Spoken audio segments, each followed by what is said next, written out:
It's summer 1990. Hip hop is heating up with more bangers from LL Cool J's Mama Said Knock You Out, A Tribe Called Quest's Bonita Applebum, and Public Enemy's Fear of a Black Planet shaking things up in Hollywood. While Ice Cube's Jackin' for Beats is making waves, and NWA drops their first EP, 100 Miles and Running. Tina, Trina, and Ebony are well known around the city for their original and clever lyrics, entertaining stage shows, and their unique style. They're outside of Trina's home, which is the last house on a dead end street on the west side of the city, just a few blocks away from Tina's sister's home where she currently lives. The girls are rehearsing for a big showcase and artist competition taking place in Manhattan Square and reminiscing about their trip to Atlanta last summer. Okay, let's run it back one more time, Trina said. She rewinds the cassette tape playing in her large boombox that's sitting on the front steps. The girls are working on their new rap, Poetry in Motion. Tina and Ebony are also practicing their dance routine, which they do while Trina is rapping. They start off by dancing in unison. Then, Tina grabs Ebony's hands and flips her over so she can slide under her legs. Then Ebony quickly pops back up and begins dancing again in unison with Tina. Tina's big brother Bo taught them those slick dance moves while performing backup dance for their brother Doc and his Black American Kings group, also known as BAK. The group had the opportunity to open for Ice-T, and Bo brought his best choreography to the show. Trina passes the mic to Tina to do her verse. Then Tina passes the mic to Ebony to close out the rap. Then the girls decide to take a break to drink some water and get some rest. Tina begins to reminisce. Yo, I love Atlanta and I can't wait to go back. I've never seen so many Black people living in one place and living so good. I know, Trina says. I can't believe the kids at Spelman and Morehouse drive Range Rovers and Benzes to school. Right, Ebony chimes in. They all rich. Tina is daydreaming. But what's even crazier is that they have a Black mayor. I've been dreaming of living there one day. So, Tina, is Marla's big brother still driving us to Atlanta before school starts? Trina asked. Yeah, he said we deserve to go on a state to state tour after doing so well here in the city. Word, said Ebony. Well, to Philly first to check out the neo soul scene and have our first Philly steak and cheese subs.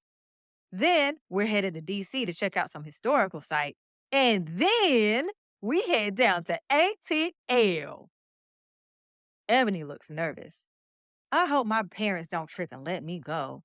I'm not so sure about how my dad will feel about a guy he doesn't know taking us on a road trip. Trina also shares her concerns. Ebony, your dad doesn't play any game. And I hope my parents give me some money. Y'all know how they like to hold back when they don't like our plans. Y'all just be happy you can ask your parents for some cash, Tina said. I'm busting my butt working 2 jobs this summer. But I got y'all if they do trip. We're going to ATL no matter what. The girls decide to rehearse again before Ebony's curfew.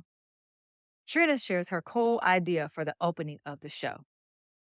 I've got the perfect opening, y'all. Wait. She grabs the boombox and slides another tape in.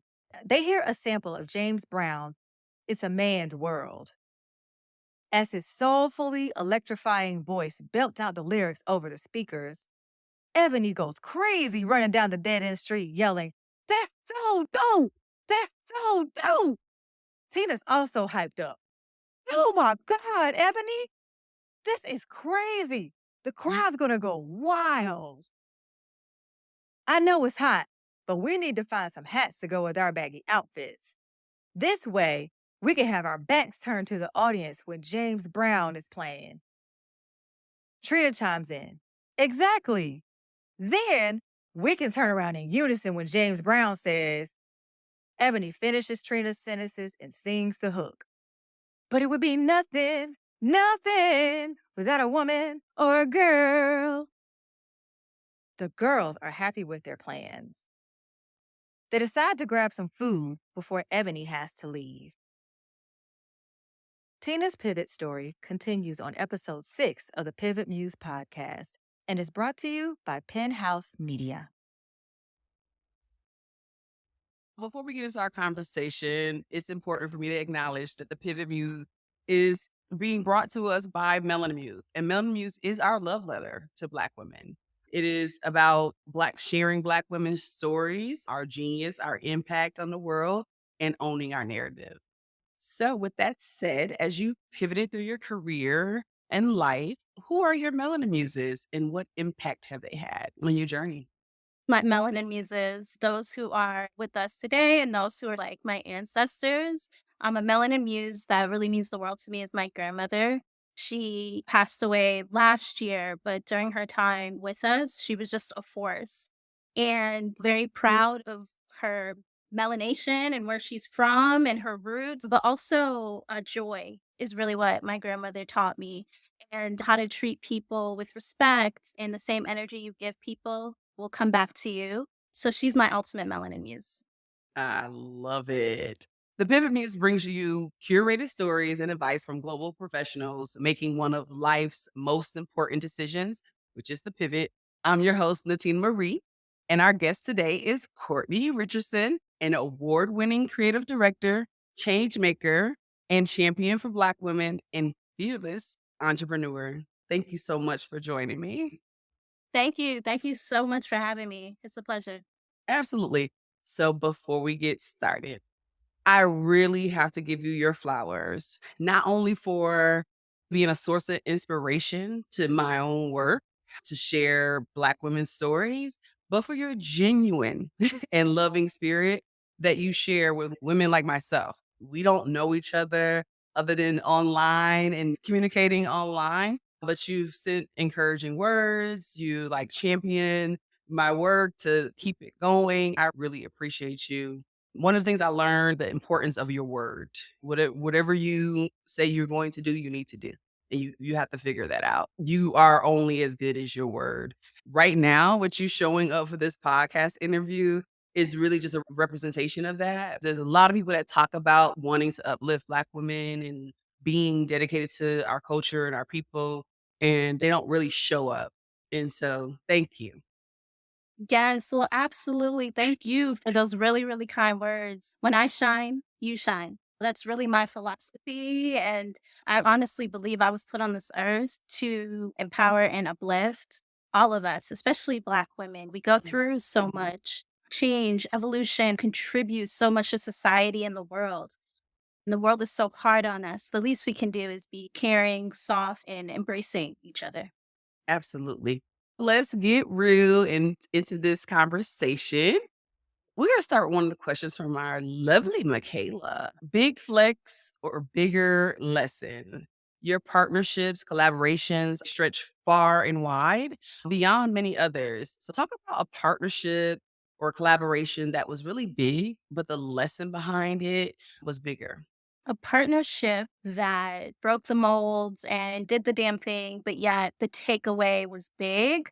I would definitely say my collaboration with Nike, doing the All for One campaign where they approached me. I was the creative director of Paper Magazine at the time. They really wanted to showcase local athletes. We know that Nike is a heritage brand. It's a brand we all know and love, but yet has a very targeted point of view with featuring and elevating athletes. It's a sports brand.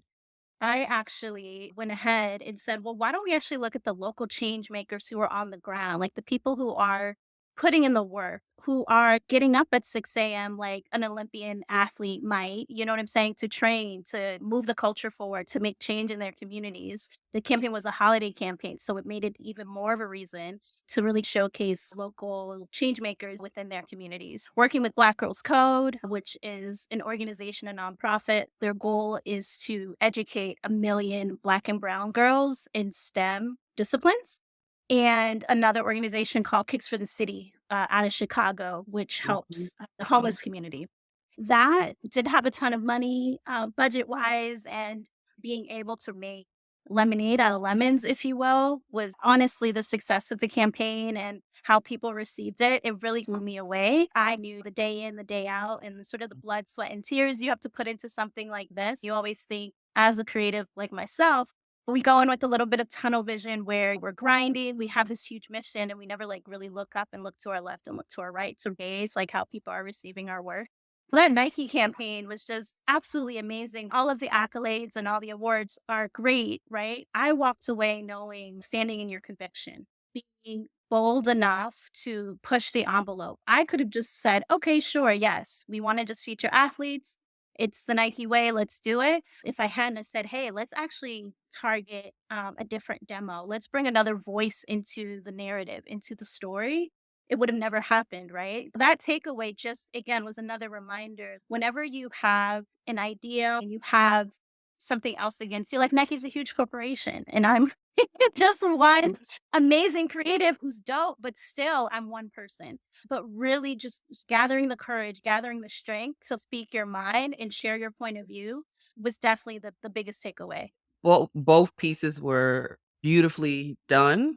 I love it. Watching Black Girls Code get that type of level of awareness for their brand. It was a full circle moment for me to see that and to see the work. When they first started Black Girls Code, I had a young daughter and I was really championing the organization and wanted her to be part of it because it was important to me to make sure Black girls were in STEM and have someone like yourself to say, let's go out into the community and put them on this platform because Nike has one of the biggest platforms to share stories and really get the word out. So it's beautiful. This show is really focused on the art of the pivot so that we can understand how do you get where you are. Pivoting doesn't mean you're pivoting out of something bad, right? Into something good. It's all things. It's making decisions and understanding self-awareness so that you can stand in those decisions and be confident. Just thinking about when you made that decision to speak up and say, okay, I'm gonna take my shot. I'm sure that was something that you had to develop in yourself over time in your work. Is there something you could share with us, just understanding how you get to that point of having that self-awareness and courage to speak up so that you can make change happen? I definitely had to add change maker into your title because you're really making change in your industries and it needs to be highlighted. I love that. The power of the pivot. And you're absolutely right. Pivoting doesn't mean from bad to good or negative to positive, right? Pivoting is really about, like you said, making change. You can actually be in a really good situation. You could have that six-figure gig. Let's say you're working in finance and everything is good on paper, but you know within yourself that there's something burning inside, right? There's this fire, there's this itch, there's this passion. Maybe you love the visual arts or performing arts and you want to go open your own dance studio. That is a form of pivot. It doesn't mean that you were down and out and you had no other choice, so you needed to switch it up. But it just means that you were following your heart. I think the power of the pivot is all about really following your heart, going with your gut.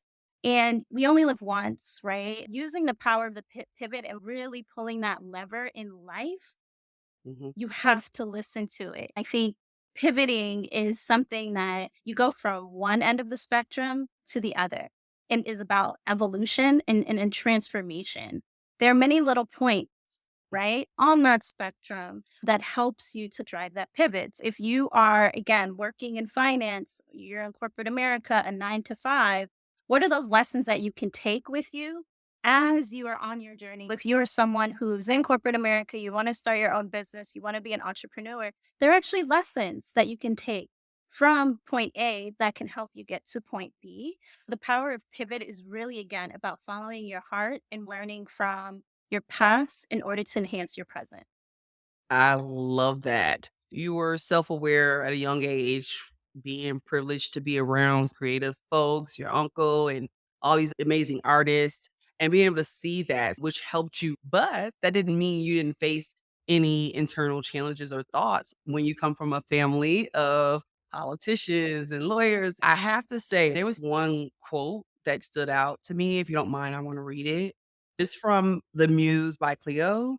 And you said that your journey through high school and college was a pivotal time of discovery for me as an aspiring creative. I realized that although I come from a long line of public servants, we are similar in that we all dove into our passions in order to create change and to create impact. And what I love about that is that you were able to understand that I'm not as different because I'm choosing this different path to be a creative from my important family members, but we are very similar. We are pushing through our passions and making change in what we love.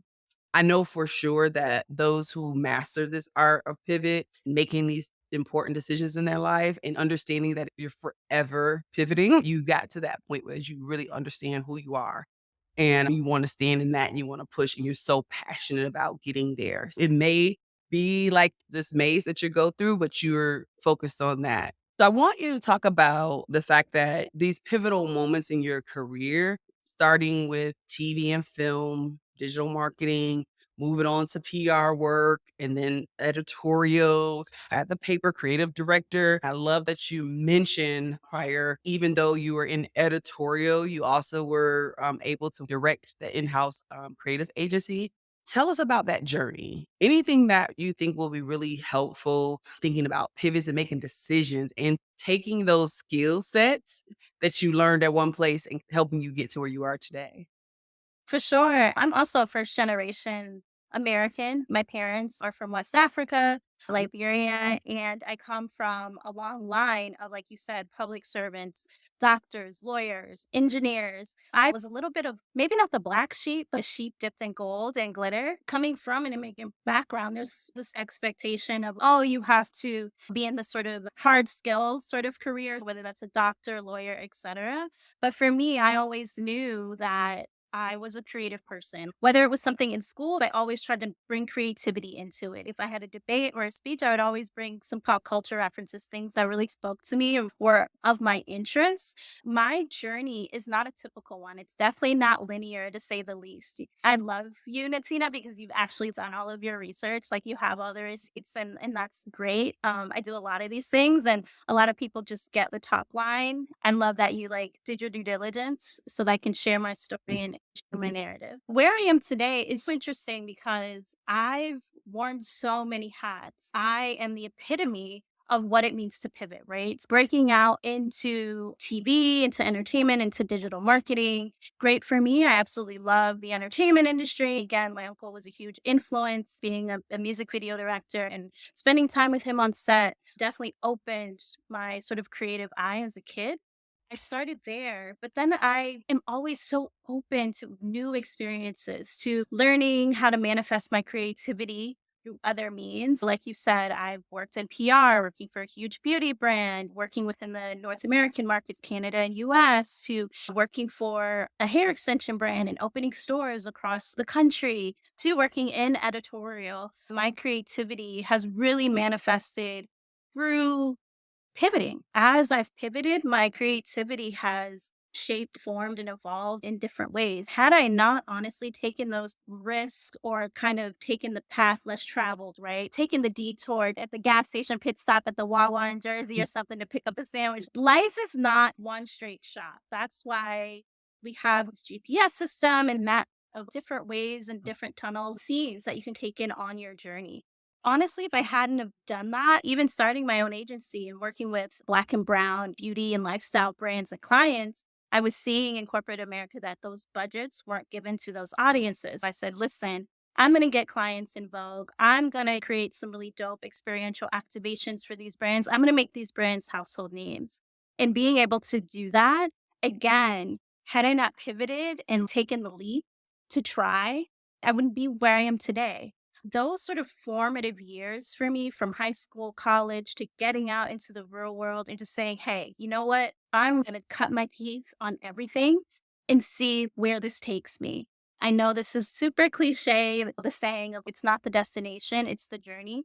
But like real talk, I would not be an award winning creative director had it not been for those past moments. So that's why I always honor and respect those moments. It's wonderful that you talked about that because people need to understand that sometimes your path is not gonna be a straight path. I have friends that went into academia and that's all they wanted to do, right? be a teacher, be a professor, and it's beautiful. Their careers are flourishing. But then you have others that are very passionate about what we do and willing to take those risks to try new things. You understand how it helps you along that journey. I love that you brought that up. The first time you started your own business, that came out a moment where you lost your job or were laid off and you took a risk on yourself. I want you to talk about how taking that risk and doing that work in that period helped you land that next job, which it seemed like that was the creative director. I'm not sure if there was things in between, but if you could talk about that and how taking that risk on yourself, betting on yourself really did get you where you were trying to go. Yeah, so betting on myself, I was really able to make a mark, create a portfolio of things that I wanted to do, right? How I wanted my creativity to manifest and being able to build that. People saw that and they were like, oh, wow, she has something. Get me Courtney Richardson. When you bet on other people, you are literally putting your entire life, for the most part, in someone else's hand. At the end of the day, you are responsible for your happiness, no one else, right? Not your spouse, not your siblings, not your partner, not your boss. You are. So you really have to trust and believe in yourself. Niecy Nash at the Emmys, she won and it was like her fifth time being nominated, and her speech was just freaking awesome. Where she's like, it's not us esteem, it's not them esteem, it's self esteem. I want to thank myself, right? Always bet on yourself, no matter what other people tell you, because listen, people will try to kill you and be at the front row of your funeral. That's a Earth Gang quote. That is so true. I love that. Might not spin the block, but I definitely look back sometimes. What pivot did you pass on that you would reconsider now? Love that question. Whoever wrote it, I need to hire them as a copywriter. If I could spin the block on something in life, an opportunity, it definitely would have to be when I first moved to New York, having the opportunity to work with DJ Red Alert. I was in my early 20s, young, fresh, big eyed, bushy tailed, and really taking the city in. I had a lot of friends in my circle and being affiliated with the music industry. It seemed like something that was just a perfect match. I was so scared at that huge opportunity to work with a legend. I felt like perhaps being in my early 20s, moving to New York, that I wasn't ready to do that. Looking back, I definitely would have told my younger self, girl, do it. Embrace life, you know what I'm saying, by the horns and just ride it out and see where it takes you. I still try to incorporate a lot of my love for the music industry, for music in general, in my work to pay homage to them, but definitely would have said yes to that opportunity if I could go back in time. Absolutely. Fear restricts movement. When you are leaning into the fear, that's when you won't make the right decisions. You're fearful of, am I prepared for this? But now you know, as a seasoned woman, that you should never lean into the fear. You have to just go out here and do it, and it's okay. Fail first. It's so interesting you brought up fear. They've done a ton of studies, and it turns out that fear and excitement, your body can't tell the difference. It's your mind that puts a label on what each of them is. When you get nervous or your palms get sweaty or your heart starts beating, those are all symptoms of excitement and, of course, fear. In life, you really have to look at it as, instead of what's the worst that could happen, you really got to flip it and be like, what's the best that can happen? Kind of tricks your mind like, wait a second. You never really think about it that way. If you're about to do a huge speech or a presentation at work, whatever it is, really reframe your focus to what is the best that could happen. And then the outcome will be more than what you thought you could conquer. Fear is definitely something that's made up. It doesn't exist. Your body can't tell the difference. So choose excitement over fear. Oh, that's a gem right there. Thank you. I love the way you phrased that. Definitely choose excitement over fear. I do want to talk about your new venture, which is the Museum of Nail Art. Please share. We know you have the most amazing nails. Yeah, so the Mona is my 5 to 9. It's my, baby, and it's something that I've always, had as an idea. Nails and nail art, there's definitely a rite of passage growing up, especially within the Black community, going with your mom to the nail salon or your older sister or your cousins and wanting the extensions or wanting the sparkles. You're not old enough to get it, but as you get older, you can start to experiment and play. The Museum of Nail Art, aka the Mona, is all about the intersection of Black women and how we've actually started a lot of trends across pop culture within the nail art industry.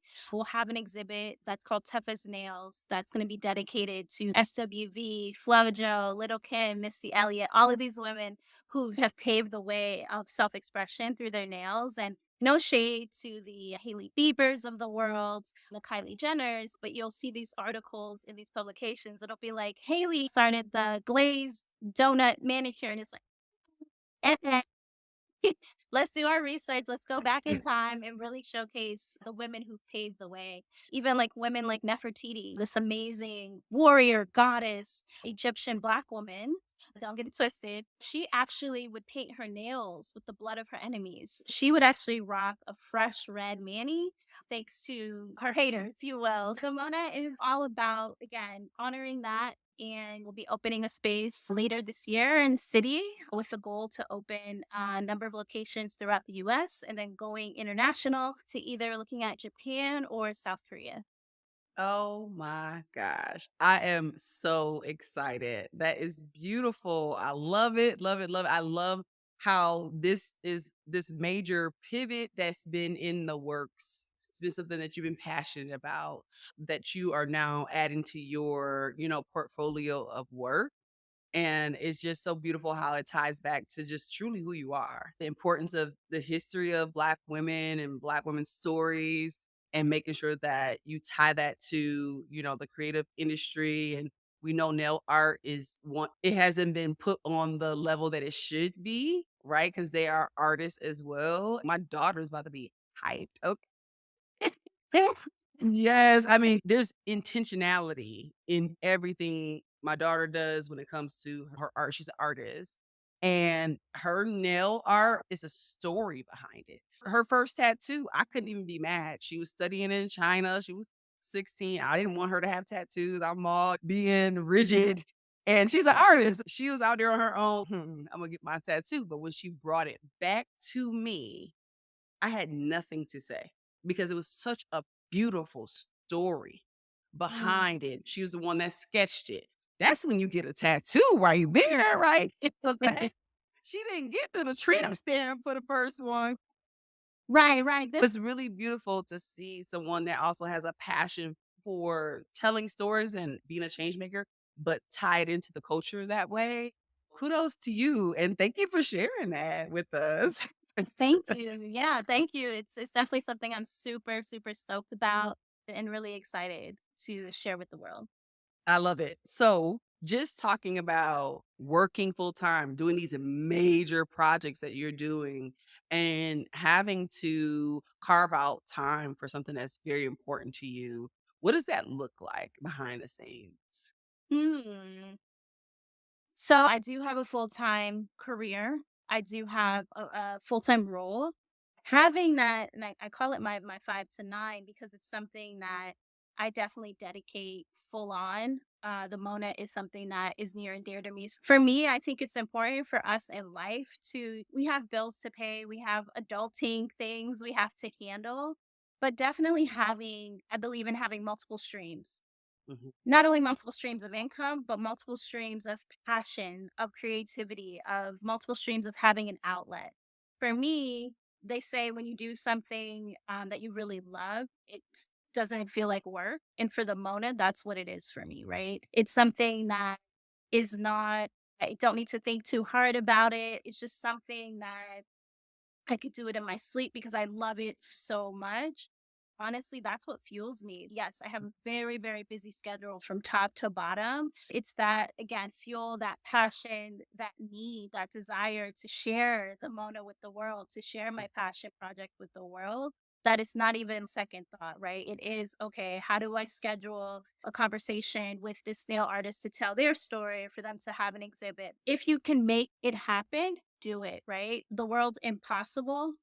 If you really look at it, it's impossible, right? It's really anything you do, you could have so many balls that you're juggling, but you have two hands that can manage that. It's all about, again, like putting your passion into the mix of your everyday, whether it's me getting my nails done for inspiration or visiting different nail salons or just doing Mhm. research. Again, if it's something that I want, I do it. It's not a matter of, oh my gosh, I have too much to do, so I'm going to put it aside. I can't handle it. Real talk, if you want something in life, you really just have to go after it.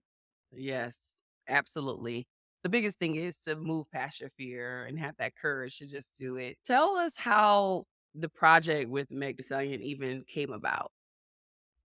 The project was over 18 months to make happen. Just to give you a little bit of an insider point of view or sneak peek, if you will, is more so actually started with an idea that was a bit more humorous and a little comical to break the ice when it comes to mental health. But what's so interesting is that she just dropped Traumazine, which is a more raw, vulnerable album with a more serious tone. And so she wanted to do work that kind of embodied that seriousness. The idea of Black don't crack, we all know, is a very popular saying that has to do with Black and brown people, not necessarily like aging physically or showing it, like wrinkles and things like that.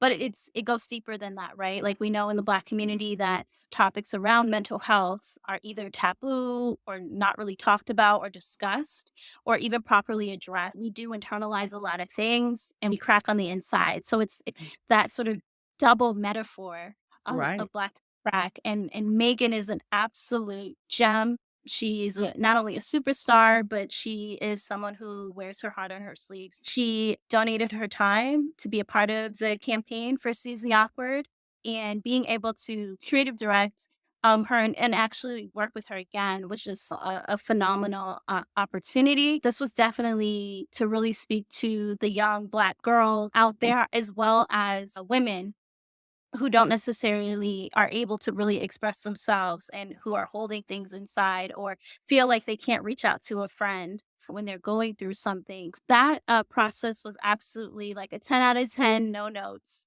as they say. And, being able to work on that was something that even almost didn't see the light of day, right? Because Mhm. some people who weren't a part of the experience or who could like really put themselves in the shoes of a Black woman may have not resonated with them. But again, I said earlier about standing in your convictions and that self belief and understanding that, like, you got people who are depending on you, right? Like, if this campaign, if someone sees Black Don't Crack, it's been airing like wildfire. It's airing on OWN, for example. If a young woman sees that and that like is a pivotal time for her where it changes her life and it only affects one person, then I've done my job. Is so that campaign will go down in my sort of creative history as like top like for me because of its impact and the experience. Absolutely. Definitely impacted me. I had saw it already, but I didn't know you were the creative director. When I saw it on your page, I just was like, wow. It just really spoke to the work you've been doing all along and for you to have that opportunity and to bring something like this that you actually worked on for almost 2 years before it came out. It was very beautiful.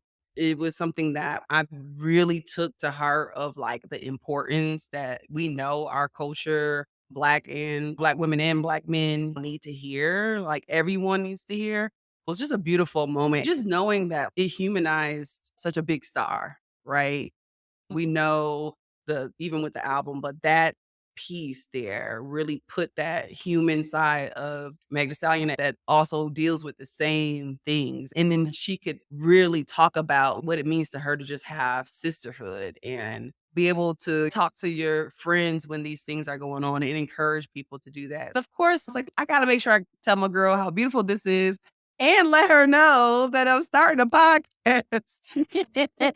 And with loves. I just love the way you just answer the call. And that's how you know someone's really dedicated to helping other folks. We don't know each other in that way. We haven't met in person, but you didn't hesitate. One, to thank me, to encourage me to keep doing my thing as well, and then to show up. Thank you so much. It's just beautiful. I also have history in music from a young child and my family. This piece with Queen Latifah, Generational Queen, I Mhm. literally as much as I'm celebrating over here, like, literally having a whole, like, show, I want to cry. I felt all the emotions of this beautiful piece of work. It is definitely one of my top 5s. Like, this is beautiful. I mean, I was cheesing from ear to ear as they're pulling out the artifacts of the sunglasses, and she just puts the Kango on. Yeah, this is cool. The girl was, like, into it. It was just beautiful down to every single detail. And then when mom came in and started flowing, I was like, "Oh, I'm done. I'm done." I'm in here Yes. rapping with her like, "Yes, ladies first. Let me know." Yeah, mama was a vibe for sure. Generational Queens. Wow. Generational Queens, definitely a labor of love. I talk a lot about how music means a lot to me. Creative directing that and being a part of that was absolutely amazing to honor the last 50 years of hip hop with Amazon Music. Generational Queens is all about how when fandom starts at home, it can last for generations. Like you said about that moment of discovery and the larger campaign of 50 and Forever, the goal being to come up with these sort of vignettes of discovery and the power of music. What was so special about that campaign is I was really big on wanting to show the nuances of a Black household and music. You know what it's like when mom turns up that Anita Baker on a Saturday or a Right. Sunday morning. That means you get up, you start cleaning the house. That's cleanup time. All these like worldly nuances that whether you're from DC or from Texas or from Cali or even international, where we all have these little cultural sort of behaviors and nuances that we all can relate to. So it really was about resonating with fans over fandom within a Black household, and also love showcasing the dichotomy of like Gen Z versus maybe baby boomer mom or like Gen X mom. And yeah, that was definitely an amazing experience. The actors were fabulous and working with them. It was something that just was natural for them, right? Because Mom, our actress who played Mom, Stephanie, she actually was like in KRS's first video. She's from the Bronx and hip hop means a lot to her. Even when she was auditioning, like she literally like spit the whole song from like top to bottom. We actually dropped Generational Queens during Women's History Month. It was like that nice sort of in between of Black History Month and then Women's History Month, being able to shout out and pay respect to the queen herself, because UNITY also turned 30 when we dropped Generational Queen. It was Oh. just this like really beautiful full circle moment. The reception was just amazing. You literally like broke down like how you experienced our short film, and so many people. You actually lit up just now. You were probably like reminiscing of in 1993, you know what I'm saying? Doing your own thing. Exactly. For me, that piece is definitely something that was all about community togetherness through music and the power of that. Beautiful work, and the power of music is amazing. It heals. Definitely one of my healers. If I'm in any type of mood, I could turn on music and everything changes. I used to be on the stage and everything. So yes, it took me back to 1988 and I'm like, yeah, that's when it started. Yes, yes, definitely my one of my favorite campaigns. Let me ask you one more question before we're gonna go into pivot or push. And that is, where do you see yourself in your business ventures in the next 5 years? And are there any other spaces that you know that you want to pivot into? Yeah, it's definitely continuing, paving a path, paving the way, creating a legacy through my role as a creative director, of course, as an entrepreneur, a founder with the Museum of Nail Art. But also, I've been really thinking about motivational speaking. Hear from so many, not only creatives, but just in general, Black women and Black people who are inspired by my story, want to hear more, want to know what can they do to just blossom in life and be their best professional self and personal self was something that I am going to do. I'm not even going to say I'm going to speak it into existence Yes. and step up and do it. And then also write a book. love to write a memoir. Yeah, I have a title. I've been starting to think about different chapters and what they'll be called and what the topics will be. So those are definitely two things that I want to accomplish in the next 5 years: motivational speaking and writing a memoir. Yes, and they will happen. I was so excited as I was watching some of your older, like, interviews. I saw that you mentioned online you were on Instagram having this conversation before you worked with Issa Rae. Yes, You yeah. manifest that, and it was a genuine desire. I saw the work with Issa Rae before I heard this interview. You were just so genuine about what you wanted to do with Issa Rae and that it could be in these different areas to have that come full circle and that you manifested it and believe that you would. I just think that's beautiful. We do have to manifest the things that we want. Absolutely. Words are powerful. Even the fact that I'm saying I will or I want to, and this podcast is being recorded, right? For thousands of people to hear. So now I have to hold myself accountable and make sure that I get that publishing deal with Simon and Schuster and drop my memoir in the next 5 years. So speak it into existence, y'all. Speak it into existence. Yes. All right, let's play pivot or push. You'll let me know or let the people know whether you would pivot or push. You're 25 years old in a tough situation with your current employer, very unhappy, but you don't have any liquid savings. If you quit and take out your 401k, you will have actually 20,000 take home and you can start over. So do you pivot or do you push?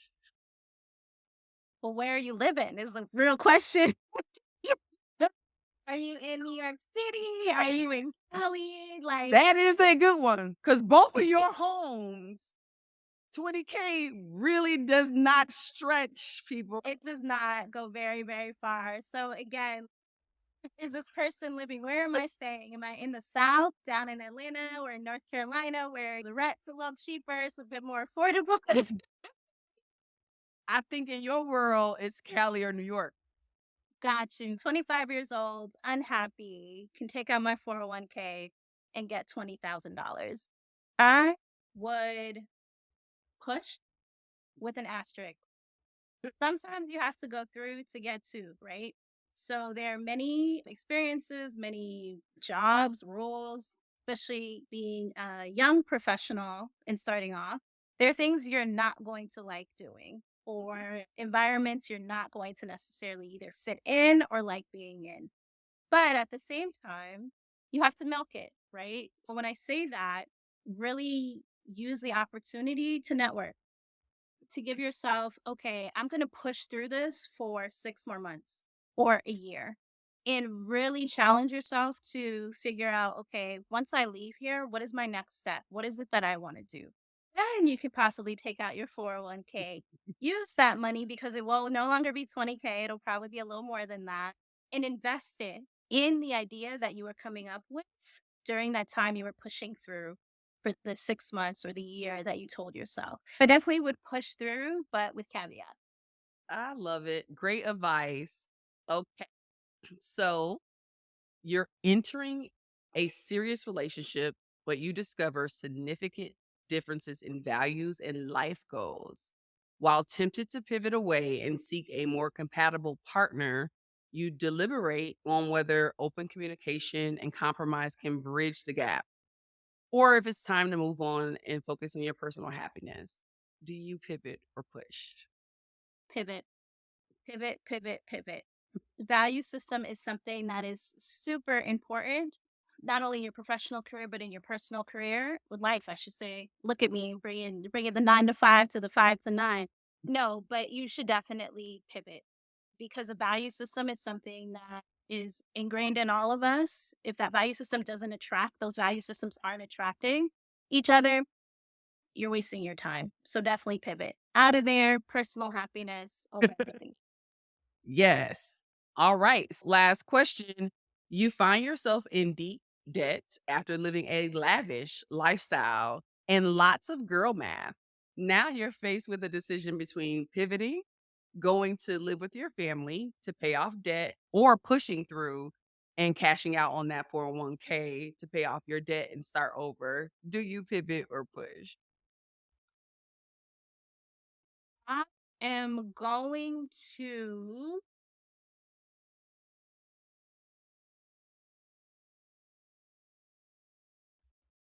I'm gonna pivot and push. Okay. Meaning that I'm not going to allow, this debt to define me, right, as a person and my passion and my goals. There's a way to find a balance of being able to push through and come up with a plan, whether that is payments or downgrading or downsizing your lifestyle while still doing what it is that you wanna do. Like, you can still live your best life, but on a budget. Right. I love it.